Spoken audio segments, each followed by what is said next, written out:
Bonjour, bienvenue dans l'émission On vous explique tout. Aujourd'hui, on va parler ensemble un petit peu du gazon, de la filière gazon française.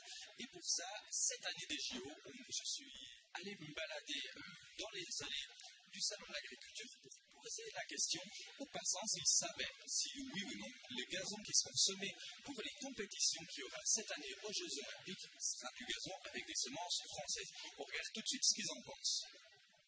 Cette année, c'est les Jeux Olympiques. Il y a pas mal de compétitions qu'on a eues sur du gazon. Est-ce que vous pensez que ce gazon, c'est des graines produites en France? J'en ai absolument aucune idée. Mais je souhaite que ce soit français. Je ne voudrais pas que ça soit étranger. Des stades? Ouais, je pense que ce serait un gazon français, ouais. Mais sûr que non. Non. Pas forcément. Je pense. Bah oui, si c'est les Jeux de Paris, ça devrait être français. Eh bien, j'espère bien, parce que sinon, on va venir à plusieurs et on va venir les démonter. Avec une pelle mioche, s'il faut. Bah, je pense que c'est une grande organisation. Du coup, ils ont dû penser à mettre du vrai gazon pour ces Jeux, justement. non, je ne pense pas. La bonne réponse, c'est tout de suite dans mon émission. On vous explique tout sur le plateau de Sémaille. Merci.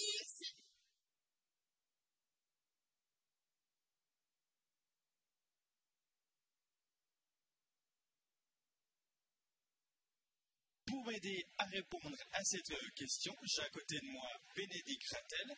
Elle est directrice de la Société des gazons français et j'ai Étienne Abelard. Merci d'être sur le plateau. Donc, première question, toute simple. Est-ce qu'on aura des pelouses avec du gazon français pendant les JO? Alors, la réponse c'est oui. Après, bien évidemment, ça va dépendre des stades et ça va également dépendre des hippodromes ou des golfs. Il faut savoir que les semences peuvent être produites aussi bien en France mais aussi en Europe. On est à peu près à 20% des semences utilisées dans les gazons en France qui sont produites en France. Et après, on peut retrouver soit des semences qui sont produites, qu'on vient de semer, ou du gazon qui peut venir de gazon de plaquage, donc qui peut venir de France, d'Espagne ou d'Italie. Bénédicte, est-ce qu'on est doué en France pour avoir du gazon, pour avoir des semences de qualité de gazon pour les jardins de tout le monde? Donc la France a un savoir-faire qu'il faut exploiter et on a des hommes et des femmes qui travaillent sur le sujet pour le faire. J'ai oublié de le préciser, donc Étienne, tu es sélectionneur de gazon. C'est quoi le quotidien d'un sélectionneur de gazon? C'est exact. Donc, ma mission en tant que sélectionneur de gazon, c'est de créer des nouvelles variétés de gazon. Donc, quand on parle de gazon, on ne pense pas forcément, mais on a plusieurs espèces de gazon. Les principales espèces sont connues sont le raisin anglais. On a également la fétuque élevée, ça peut être également les fétuques rouges ou encore le pâturin des prés. Et donc, ma principale mission, c'est d'améliorer ces gazons. Donc sur différents points, aussi bien sur la résistance à la sécheresse, sur la résistance au piétinement, la résistance aux maladies. On cherche également à avoir un gazon qui soit fin, dense. Du coup, moi je vais aller dans les champs, regarder les plantes, comment elles se comportent dans les champs face à la sécheresse, aux différentes maladies ou autres. Et je vais aller sélectionner les meilleures plantes, les croiser entre elles pour ensuite avoir une descendance, donc avoir des variétés qui seront plus intéressantes pour le consommateur, aussi bien particulier que professionnel, et pour qu'ils soient résistants justement à la sécheresse, au piétinement, aux maladies, etc.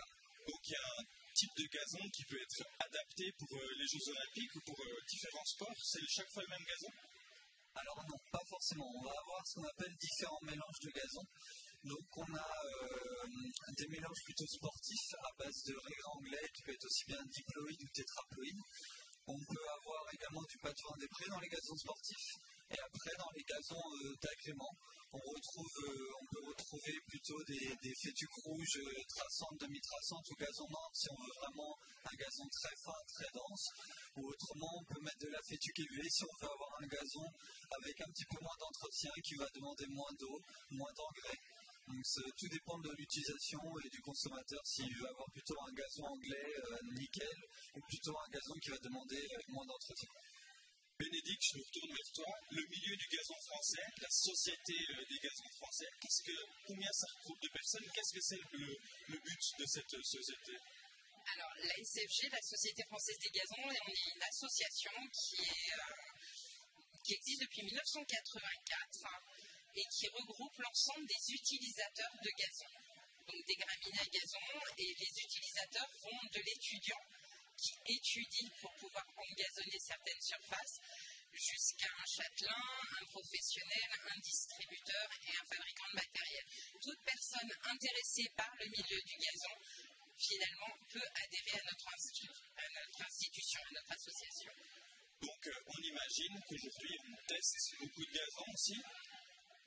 Alors ça, je vais me retourner plutôt vers Étienne, parce que c'est Étienne qui teste, qui sélectionne les variétés à gazon. C'est ça, donc je ne vais pas forcément préciser tout à l'heure, mais pour sélectionner et créer une nouvelle variété de gazon, c'est un processus qui est long. On est entre 10 à 15 ans pour partir d'écotypes ou de plantes cherchées jusqu'à l'améliorer et avoir la variété finale. Donc on est dans 10 à 15 ans. Et pendant ces 10 à 15 ans, on a plusieurs étapes où on va tester les gazons dans différents managements. Ça peut être en management justement sportif avec une simulation de piétinement avec des machines à piétiner. Ça peut être un management d'agrément ou avec des tontes régulières ou avec des tontes rases. Et nous, dans le cadre de DLF, on va même aller justement faire ces essais dans les autres pays, aussi bien au Danemark, aux Pays-Bas, en Angleterre, pour avoir différents climats et voir comment le gazon justement se comporte dans des climats plus chauds, plus froids, et pour avoir au final vraiment des variétés adaptées à toutes les situations. Moi qui suis jardinier, le gazon, on me dit souvent, ouais, tu m'embêtes avec ton gazon, c'est plus à la mode. Aujourd'hui, on veut des prairies fleuries, on veut des choses comme ça. Mais le gazon, ça a quand même un rôle, on est d'accord. On peut enlever du gazon pour mettre, on peut enlever du béton pour mettre du gazon, ça aussi, ça joue un rôle, non? Non. Le gazon, ça reste un végétal et une utilité. C'est un capteur de carbone, c'est aussi une identification au bien-être humain. Il y a des enquêtes qui sont établies sur le sujet. Quand on vit dans un espace engazonné, on vit mieux, on vit de manière beaucoup plus sereine. Et la captation du carbone aussi est importante dans les villes. Et la preuve en est, sur Paris, les rails des tramways sont engazonnés. C'est qu'il y a bien une utilité quelque part. Et la filtration d'eau serait mieux dans un gazon que sur du béton? Le végétal, c'est vital. C'est pas que je vais l'apprendre. On est quand même dans le milieu et c'est très très important. Quelles sont les choses que tu fais en recherche, Étienne, pour que notre gazon résiste mieux au dérèglement climatique? On a vu des inondations cet hiver, on a vu aussi la sécheresse, les canicules. Est-ce qu'il y a aussi des progrès qui sont faits au quotidien pour adapter notre gazon à demain? Alors oui, nous, c'est presque notre principal axe d'amélioration. En ce moment, c'est vraiment la résistance et la tolérance à la sécheresse. Et pour cela, comme j'ai dit, on a tout un réseau d'essais qui nous permet d'améliorer. Et nous, on vient justement aller chercher ces variétés qui, à la fin de l'été, vont rester le plus vertes possible. Après, ça va également tout dépendre des espèces utilisées. Par exemple, à savoir le régran anglais, qui est l'espèce la plus connue pour le grand public, est une espèce qui, de base, va être un petit peu moins tolérant à la sécheresse, alors que, par exemple, une autre espèce qui s'appelle la Fétuquévé va avoir des racines plus profondes, donc va pouvoir aller capter l'eau plus profondément dans le sol et va avoir une meilleure tolérance à la sécheresse. Donc ça va se jouer à la fois au niveau variétal mais aussi au niveau spécifique avec les espèces. Je retourne vers vous, Bénédicte. Comment est-ce qu'on peut être certain, si on va dans une jardinerie, d'avoir des bonnes semences de gazon? Acheter du label rouge, tout simplement. Le label rouge gazon date depuis 1987. C'est Excellence Végétale qui est aujourd'hui l'organisme de gestion du label rouge gazon. Et vous êtes assuré d'une qualité puisque les meilleures variétés sont sélectionnées et sont constituées dans les mélanges qui sont vendus sous le label rouge gazon. Étienne, Moi, je ne sais pas la différence entre de la pelouse, parce que j'appelle ça de la pelouse, et du gazon. Est-ce que c'est possible de m'expliquer une bonne fois pour toutes, avec des mots très simples, la différence? Alors, pour faire simple, un gazon, c'est vraiment des graminées, donc un mélange de graminées qu'on va venir semer et qu'on va entretenir, donc c'est tondu court. C'est dense, c'est fin, alors qu'une pelouse c'est plutôt une herbe qui peut être c'est également des graminées, ça peut être soit naturellement présente, soit également semée, mais qu'on vient entretenir plus simplement avec une fauche quelques fois dans l'année ou une tente quelques fois dans l'année. Donc là, on est au mois de mars, tout bientôt dans les prochains jours. Le gazon se réveille, on fait quoi si on veut un beau gazon cette année? Alors là, le gazon va se réveiller tout doucement. Il y a quelques étapes qui sont intéressantes à faire, qui peut être une scarification.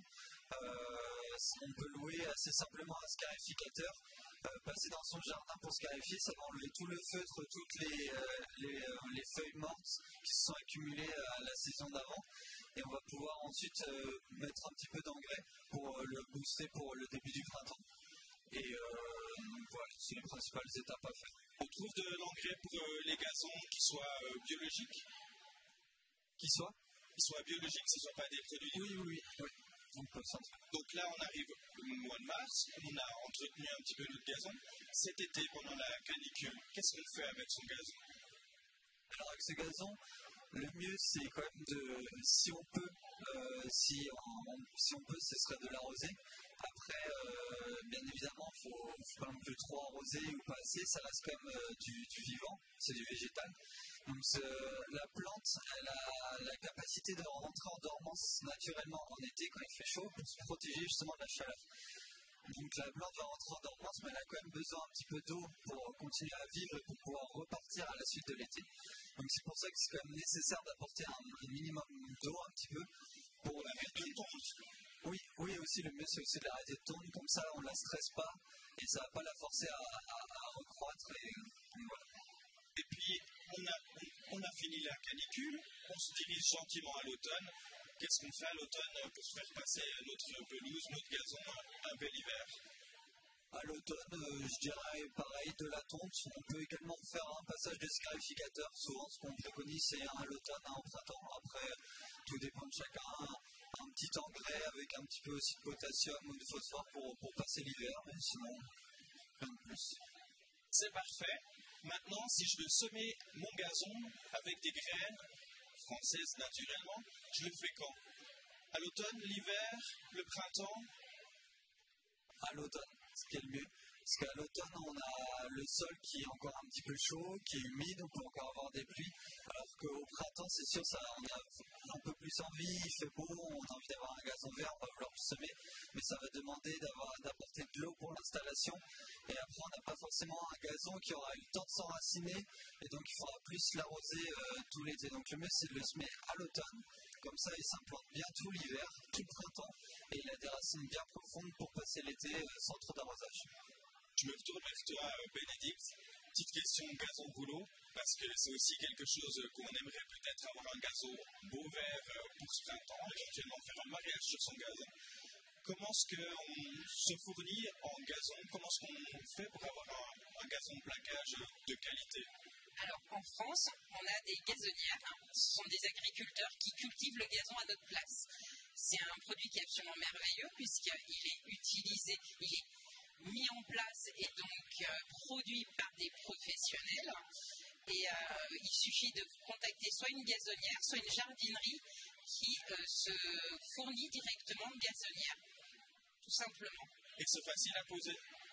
Alors, vous avez des méthodes de pose qui sont proposées par les gazonnières, ou sinon vous arrivez avec votre camion parce que c'est relativement lourd, puisque ce n'est pas que du gazon, c'est du gazon avec de la terre en dessous. Le gazon de plaquage, ce sont des rouleaux, et vous pouvez l'installer au mieux. Vous avez entre une semaine à 2 semaines d'installation pure avant de pouvoir réellement l'utiliser. Parce que l'important, c'est une fois qu'on le reçoit, le poser tout de suite, c'est ça? Oui, et il faut surtout préparer en amont son sol, comme si on faisait un semis de gazon, parce qu'il faut pouvoir laisser la place aux racines du gazon de plaquage pour qu'il puisse s'installer correctement dans le sol. Parfait, voilà, je crois que vous êtes au top pour avoir un bon gazon cet été avec des graines françaises. Nous on se retrouve tout à l'heure pour la cuisine du village et demain pour une nouvelle émission. On vous explique tout. Tout de suite, une émission de son débat avec Philippe Lefebvre.